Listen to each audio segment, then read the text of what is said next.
joined now by Kyle Gray, author of The Angel Whisperer. Kyle, thank you very much for joining problem me. at all. You've got the book with you. I've got the book, yeah. First of all, can you tell me, when did all of this begin?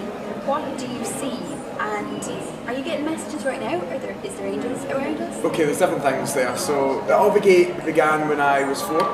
My grandmother passed away, and what basically happened was we had this really strong bond. She was in a wheelchair with cancer and all different things going on, and I had a viral called Guillain-Barré, and I was in a wheelchair. And through the wheelchairs we created this amazing bond, and my health naturally improved, whereas hers deteriorated.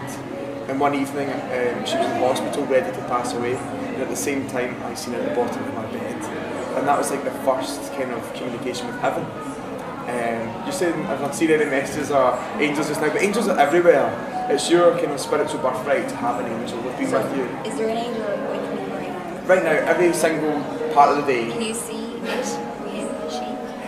You do have an angel. I'm not going to do everything on cam because I don't want. Of but course, yes, you've got an angel there. Around. Absolutely. You've got 2. Is it? I've got 2. Yeah. Okay, this brings me to the subject. I'm sure you've heard of Eleana Byrne back in Ireland. She's had huge success with her angel books. I've seen Lorna and she's claimed that I've only one angel. So when it comes to all these people that talk about angels, like just for people who are not into it, they're very skeptical. Yeah. Who do we believe? Who do you believe?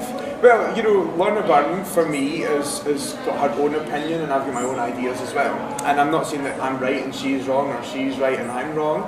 Everyone's got a different way of viewing it. But for me, I always feel that people have got more than one angel. And the reason I said you have 2 angels, if you really want me to tell you why, is because from the day that you were born, you have had this normal being with you who's been there since the day you were born and will be with you until you go home to heaven.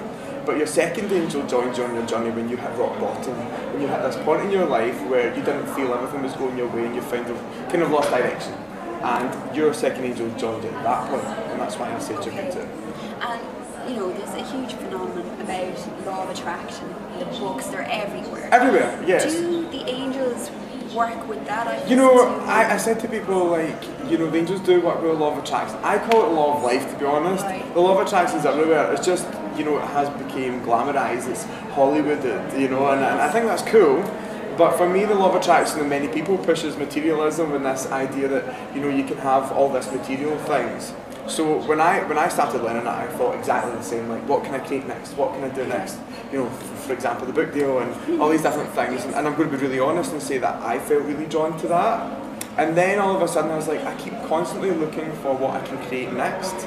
So what I do now, instead of going with the law of attraction, I just surrender my day to heaven, and I know that only good lies before me. And it doesn't matter what I do or where I go, only good things are happening to me. And I got that in my head, and that's exactly what happens in my life. So you have an office in town now, you're providing consultations, workshops. What do people get out of them? Everyone comes for different reasons. The coolest thing about me, I think, is the fact that within 15 minutes of you seeing me, and if you don't like what you see, you don't like what you hear, we stop, you take your money back, and everything's good. So and I it's think free will. It's free will. You've got that feeling where you can decide whether it's right for you. So most of the time, every day of my readings, everyone wants to stay. But now and again, I'll feel I need to stop or whatever. Yes. And I think that's cool. It gives people a place. It gives them a chance as well, I suppose. Absolutely. But where are you going next? I take it you're not just Glasgow based, are you? You know, for me, I don't really know. I know that I'm going to California in March, and I know I'm going to Germany in January, but I just don't know where else it's taking me. I know that I said to the book, as soon as I got this book, I said to it, you've got wings, do what you want. And my life just kind of went, ooh. And it's been great. So where can we find you in Glasgow? I have my own office, yeah, I've got my own office in Oak Street, Glasgow, but it's by consultation appointment only. Okay. So the best place to do is go on the website, kindgray.co.uk. Talk at 1 o'clock. Talk at 1 o'clock. What are you going to be telling us? Today I'm going to talk about how you can harness the help of your angels and how easy it is, and that it can be very, very simple. You don't have to do anything special. But I've got my own new idea of how to get in touch with them. Which is a wee bit different from the norm. Okay, I better call on them now to get you back to your 1 o'clock meeting. Kyle, thank you so much for meeting us. And this is Kyle's new book. Go out and buy it. Thank you.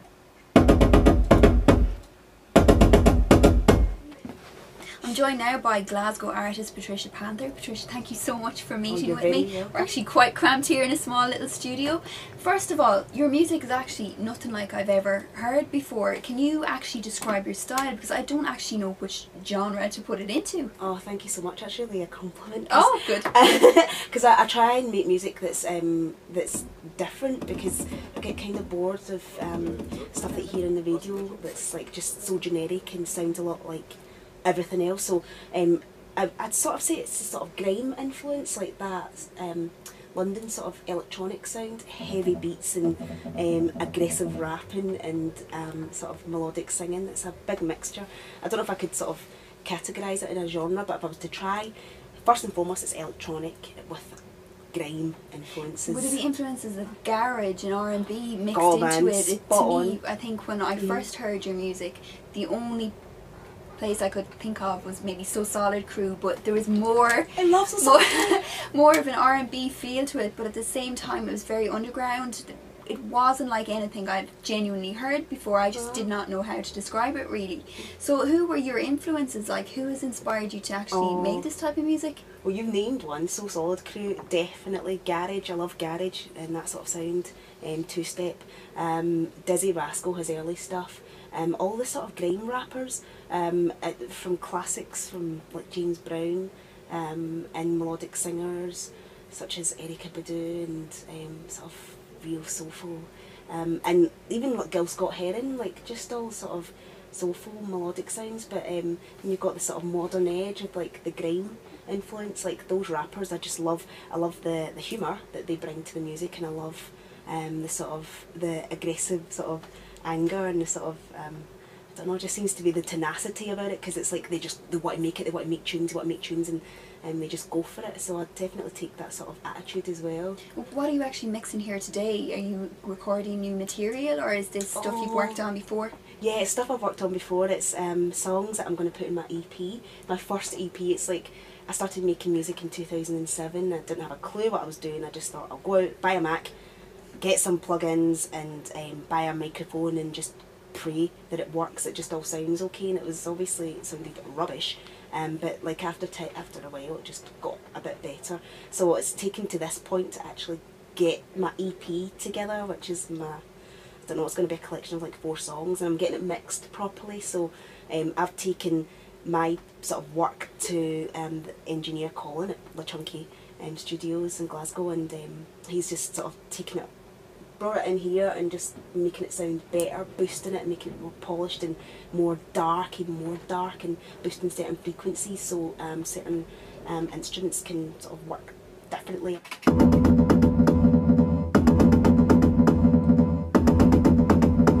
So when are you actually planning to release this EP? Hopefully, because I've just did a music video, and that's my first music video as well, so it should be about September time, I'd say, provisionally. But I'd love to get like it pressed to vinyl so I can sell actual stuff. But I know if it's sort of a digital release, it'll be a free download, because who knows who I am, you know. It's like there's no one's going to pay for my music. But you're actually, you know, quite well known in Glasgow. You've actually just been commissioned, am I right, to produce the Glasgow Girls? I was just thinking, well done. Quite known? Oh, thank you so much. Yeah, no, I know it's quite a it's quite an achievement. You know, you're quite young and you're already producing, you know, at a level that's high, you know, it's going into theatre. I know, it's quite a weird thing to say. It's like, yeah, I've been commissioned in National Theatre, their forthcoming production, Glasgow Girls, and it's part of 3 other songwriters, Soom T, Cora Bissett and John Keelty, and we're writing songs for the Glasgow Girls. So I think the songs that I'm doing are going to be the sort of dark, aggressive, urban sort of sounds, and it's all electronic and it's very grimy and very bassy, but with this, it's got the attitude of the girls, because the story it's a true story. It's based on these girls that campaigned for the friend that had been illegally detained through a dawn raid. Some ungodly hour pulled at her house with her family, and it all sort of started around that. And these teenagers campaigned, like they met the First Minister, and they went down to Parliament and had like campaign that was successful. They got their friend back, and it's just amazing to think that teenagers were politicised at such an early age. Like, I know I wasn't doing anything political at age 15. I was actually outside there and with my mad dog 2020 rolling about the streets. Honestly, it's just like, because I used to hang about here when I was younger, and just mad to think, like, now I'm working on something where these teenagers are just, they did something so positive, so obviously it's really inspiring, and I just feel honoured, like, when I'm making stuff, I'm like, okay, what do I want to say, and then I'll speak to the girls, the actual real girls, that some of them, or one of them works in my work, and it's just when I see her, and I'm like, don't go anywhere, let me ask you something, come back here. So when this happened, what did you do, what were you thinking? So it's like, it's just so good. And so speaking, you've mentioned the First Minister, you're actually going to be singing for him next week, I hear? Yeah, that's so what is that for? Is that to do with Glasgow Girls as well? Yeah, it's going to be part of that. It's kind of, I don't know if you'd call it a showcase, but it's sort of showing First Minister what we've done so far regarding some of the songs, and it's going to be a bit nerve-wracking because I need to learn them. Don't say that. I need to learn the songs. Like, I don't think I'll be singing my stuff this time, but it'll be like the other songwriters, so I just need to like get my head around the songs. Fantastic. And I suppose we're coming to that time of year now, X Factor's starting up. Oh Lord. What are your opinions on the whole reality TV shows? Oh, would you ever go on one? For me personally, because I produce my own stuff, because I want to, I suppose the reason I got into music was because I wanted to do my own stuff. Years ago, when I was way younger, before 2007, it was like I used to sing for other DJs, other bands, other guys, rappers. I would do so much stuff, but it was always as a singer. And sometimes you were given the lyrics, and you'd look at them and you'd be like, seriously, I'm supposed to like sing this? It's like, I don't have these views, why am I going to sing them? I don't want to do that. So now, when I started to do music for myself, it was always the case of, I'm going to say what I want to say and do what I want to do and make it sound the way I want to sound, and that's probably why it sounds different, because I try and not veer into that, oh, what's such and such doing, let's make sure we do that in the song as well. It's always hopefully different, unique. So the whole X Factor thing, I would hope that, for me personally, it's not for me, because I do it my way, I'd like to think. And I think people that do those shows, I feel like they're willing to be taken, packaged and presented as something other than what they might actually see themselves as. You know, you see them at the start of the process, they look completely different to like by the time that machine's got them in. Manufactured, basically, they're, dare I say it, spat out. In some cases they are, like that's you know, there's fact. You look at some ex-stars that were in it and they have had a negative experience, but like you get some that have been really had a positive experience, or say that it has been positive, and obviously for everyone it's that exposure that everyone wants. But you know, after like once the TV show's over, not everyone wants to know them, and you know, they'll realise that for themselves. But I must say, you're definitely not letting anybody tell you what to do. I know, look at me, I've not got hot pants on. I've been listening to your music. I must say thank you very much for letting us come in and your studio time and let us see you in progress. Thank you very much. Thank you.